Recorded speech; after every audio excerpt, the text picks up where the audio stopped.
Kita diskusi lebih lanjut tentang digital disruption. Semua hal nanti akan digantikan oleh robot. Apa yang bisa mekanik dan elektrik pasti diganti robot. Jadi manusia semuanya nanti bisa digantikan oleh AI. Artificial Intelligence. Disrupsi digital ini akan banyak menelan bisnis bergaya tradisional. Bayangkan gerakan digital disrupsi ini seperti gerakan vortex, yaitu gerakan baling-baling pesawat. Baling-baling itu kalau muter makin kencang dan makin banyak dayanya, makin melumat putarannya ke dalam. Ini gambaran industri. Mana yang makin ke tengah, mana yang makin mendekat dengan titik lumatan, makin hancur-hancuran bisnis itu. Pertama yaitu Google dan Facebook. Mereka adalah industri yang paling cepat mendisrupsi sekaligus paling cepat terdisrupsi.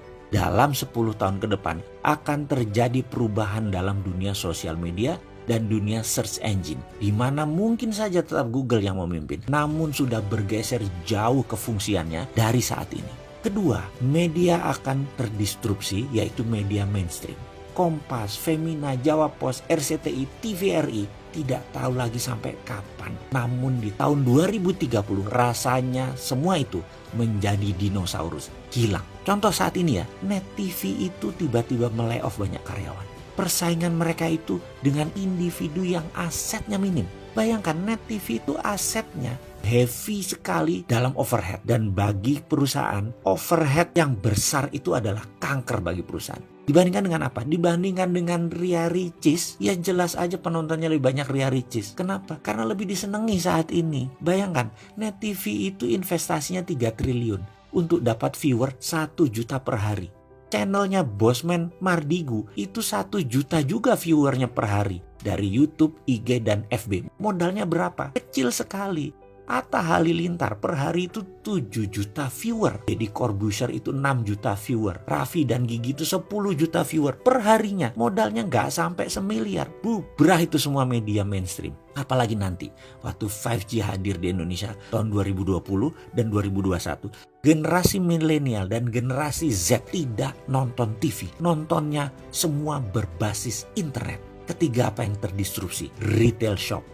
Ramayana, Matahari, departemen store serba ada akan musnah menjadi marketplace digital jualannya. Menjadi personal bisnis itu dan menjadi direct bisnis itu. Produsen langsung ke konsumen dan konsumen langsung request ke produsen. Nggak ada lagi orang tengah, nggak ada lagi pajangan, nggak ada lagi retail shop. Keempat adalah hadirnya fintech, financial technology. Barusan kita cerita kalau banyak bank akan atau sudah mengurangi kantor cabangnya. Ini akan merubah dunia perbankan, baik dari jumlah cabang, jumlah karyawan, hingga jumlah ATM. Di tahun 2030 bahkan, dibandingkan dengan saat ini, akan tinggal 20% jumlah karyawan bank, cabang bank, dan mesin ATM. Karena semua sudah menjadi mobile. Kelima, selanjutnya, apa yang terdisrupsi? Telekomunikasi. WA itu akan melibas semuanya. Telkom akan berubah landscape-nya. Kenapa? Karena mendadak komunikasi menjadi semuanya gratis. 5G nanti bisa gratis. Dan kalau Telkom mengadopsinya telat, baru 2045, Singapura sudah mengadopsinya sekarang, maka di tahun 2021 telepon kita bisa 3. Salah satu teleponnya adalah Singtel. Karena kita nggak bisa tahan lagi, udah pakai satelit. Semua wilayah Indonesia di cover dan gratis. Mampus itu Telkom. Tapi itu adalah bisnis yang terjadi bahwa telekomunikasi akan terdisrupt kalau tidak cepat-cepat melakukan perubahan game changing.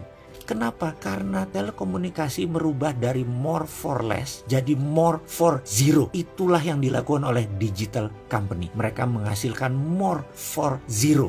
Itulah ciri digital disruption. Keenam, apa yang terdisrupsi kemudian? Edukasi. Edukasi nanti tidak akan pakai ruang kelas dan guru lagi. Apa yang dilakukan? Mereka menggunakan digital, ruang kelas tidak sebanyak sekarang lagi. Kampus dan sekolahan itu tinggal separuh kebutuhan ruang kelasnya karena semua digital. Guru dan dosen tinggal separuh dibandingkan saat ini. Karena itu akan terjadi disrupsi gila-gilaan di bidang edukasi. Dan ini akan membuat shock. Kuncinya sekali lagi, dalam digital disruption, cirinya adalah kita menghasilkan layanan yang more for less. Jadi produknya 10 kali lebih bagus dari yang existing. Tapi 10 kali lebih murah dari produk yang existing juga. Kalau itu sampai terjadi, maka industri akan digoncang oleh layanan more for less dan more for zero.